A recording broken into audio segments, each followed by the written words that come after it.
सुमनबाईचा उत्साह पाहिला बाई. फुगड्या, आई पण फुगड्या कितीला कुठून येतो माहित नाही, त्या अंगात येते आमच्या महाकाली माता. आईला अगं आई सुजले, पायाला फोडा आले, चलले, पण आई सुमनबाई सोबत फुगड्या. सुमनबाई सारख्या अशा कमीत कमी 50 बाया वारीचा रंग वाढवतात आणि अनेकांनी तिच्या घरवाल्यांनी दारू सोडली आणि वारी अशीच वाढत आहे. आईच्या इच्छेतली वारी, माता महाकालीच्या इच्छेतली वारी, महादेव मार्कंड्याच्या इच्छेतली वारी यांच्यामुळे समोर जाते. चालेल, धन्यवाद सुमनबाई, छान बोललीस.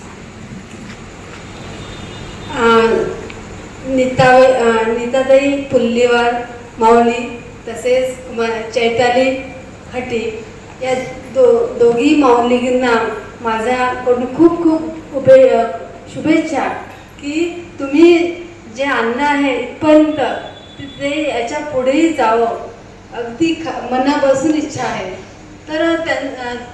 तर याच्यामध्ये मला असा प्रश्न पडला की अध्यात्म म्हणजे काय? अध्यात्म म्हणजे आधी आत्मा, जे जे भेटे दूध ते ते माने जे भगवंत, हा भक्तियोग निश्चित जाणवा. त्याचा अर्थ असा की समोर कोणीतरी आपल्या आलं, काय म्हणले की नंदेचा फोन आला, दोघी नंदांचा फोन आला बहिणीला की उद्या आम्ही बाजारामध्ये खरेदीला येतोय चंद्रपूरला, तेव्हा आमचं 10-11 वाजता जेवण तयार कर, आम्ही जेवण यायला जाऊ. आणि दाखली घेऊन राहिल्या असे. दुसऱ्या दिवशी काय झालं की 10 वाजता दार वाजलं, बाळाने दार उघडलं तर आत्या आली. तर त्या आईला म्हणजे आई तू तर म्हणत होती जातीने येणार आणि त्याचा आत्या आल्या. उघडं पडलं असं आपलं उघडं पडू नये, असं उघडं न पडलं त्याला अध्यात्म म्हणतात. की आधी आत्मा पाहायला पाहिजे. म्हणजे कोणाही जीवाचा न गुणो मत्सर कर्म सर्वेश्वर पूजनाचे. भगवंत सर्व व्यापी आहे. तो कसा व्यापी आहे तर त्याच्या उद्धवानी प्रश्न केला होता एकादशच करणार भागवतात की देवा चांगलं वाईट तर तूच सांगितलं, वेदाने सांगितलं हे चांगलं आहे हे वाईट आहे, तर आम्ही बोललं तर काय झालं. तर देवाने सांगितलं की चांगलं तुझ्या चांगल्यासाठी सांगितलं, वाईट तुला सोडण्यासाठी सांगितलं.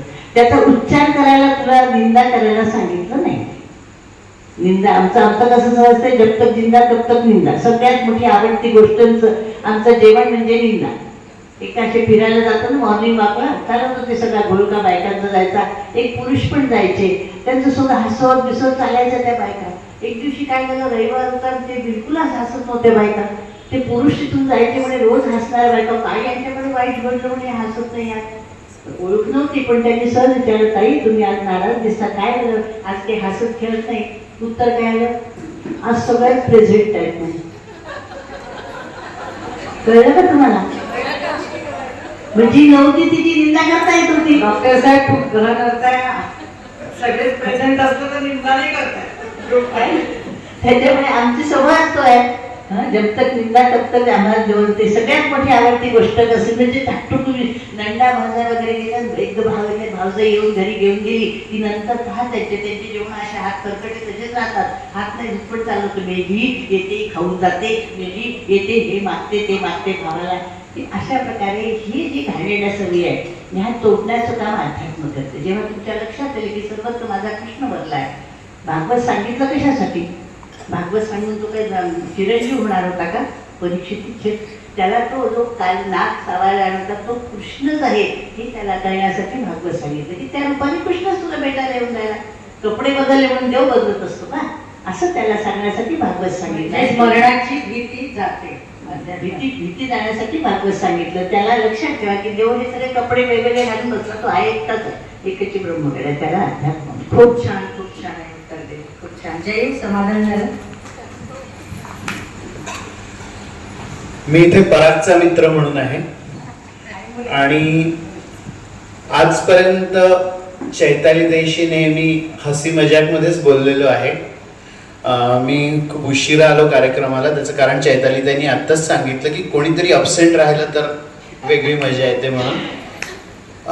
फक्त एकदा चैताली ताईशी मी खूप सिरियसली बोललेलो आहे आणि ते एक त्यांचं कार्य कदाचित तू सांगितलंही असशील, पण मी माझ्या अँगलनी सांगतो की आपण इथे जितकेही आहो, आपल्याला जर म्हटलं की आयुष्यामधले सगळ्यात खराब महिने कोणते होते तर सगळ्यांचं उत्तर एकच राहील, 2021चे एप्रिल आणि मे. त्यावेळेला सोशल मीडिया बघायची हिंमत नव्हती. मी स्वतः कोविड पेशंट ट्रीट करत होतो होम आयसोलेशनचे, आणि रोज कशा बातम्या यायच्या, आणि अजूनही काटा येण्यासारखे आकडे आहेत माझ्याजवळ, पण ही वेळ ते सांगायचे नाहीये. आणि त्या पिरियडमध्ये सगळेजण या याच्यामध्ये होते की आता आपण कसे राहू की नाही राहू. आपले कित्येकांचे जॉब्स गेले होते, कित्येक घरचे कर्ते पुरुष गेले होते, आणि त्यावेळेला कोणी वेगळं करायचा विचार दूर पर्यंत नव्हता केला. पण त्या पिरियड मध्ये या स्टेजवर ज्या बसलेल्या आहेत दोघी, माझ्या काकू आणि माझी ताई, यांनी 12 भजनानंदाचे ग्रुप तयार केले. बरोबर आहे? 12च ना? 72 झाले. अरे बापरे, त्यावेळेला 12 होते. Yes. आणि त्याच्यामध्ये काय करायचे, फक्त एक दिवस गुरुवारी सगळे दत्ताचे गाणे म्हणा, एक दिवस देवीचे गाणे म्हणा, एक दिवस तर रविवारी काकू बालगीतं म्हणायच्या.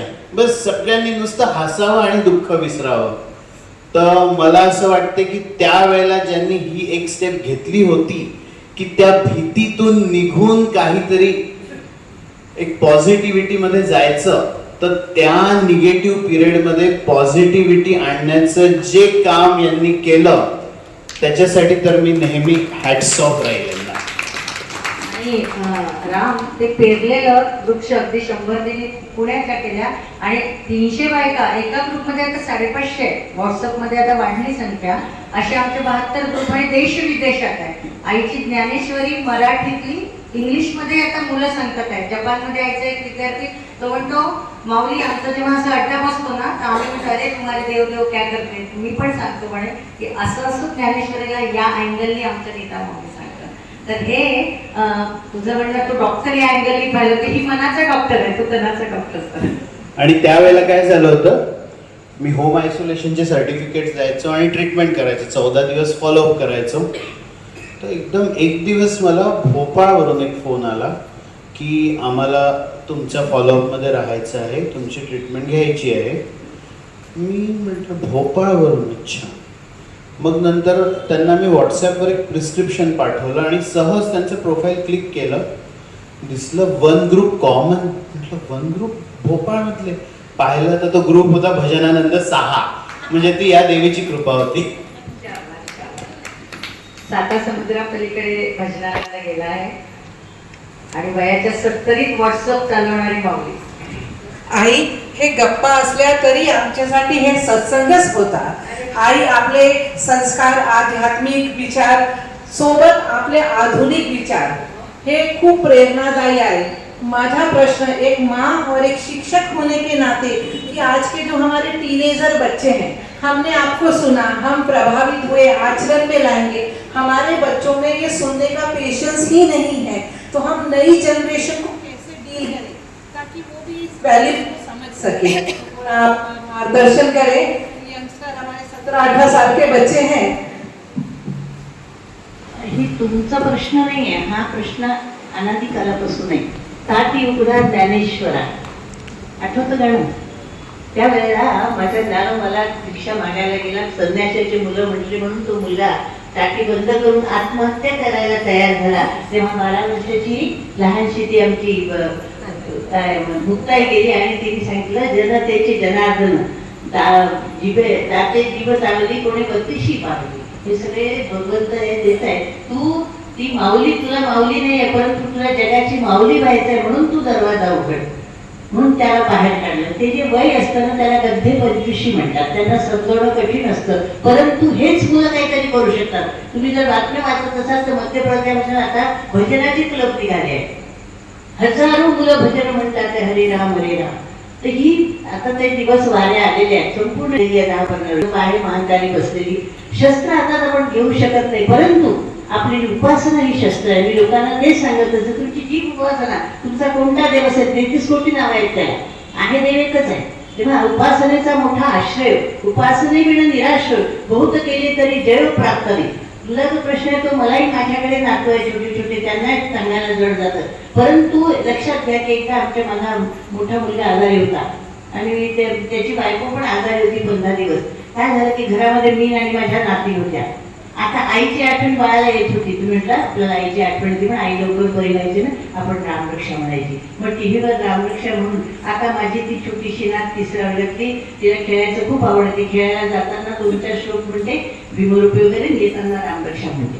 तिला ते लावून दिलं. ते हळूहळू करावं लागतं. त्याच्यासाठी मी त्याच्यातले आहे ना, मी आजी असल्यामुळे मग मुलांसाठी गाणी तसेच करायला लागतात. Come come come come Narayana Narayana, I love you my Narayana, dear Narayana, Swami Narayana, प्रभू Narayana, Hari Narayana, here and there you Narayana Narayana Narayana, how you great my Narayana, how you sweet my Narayana.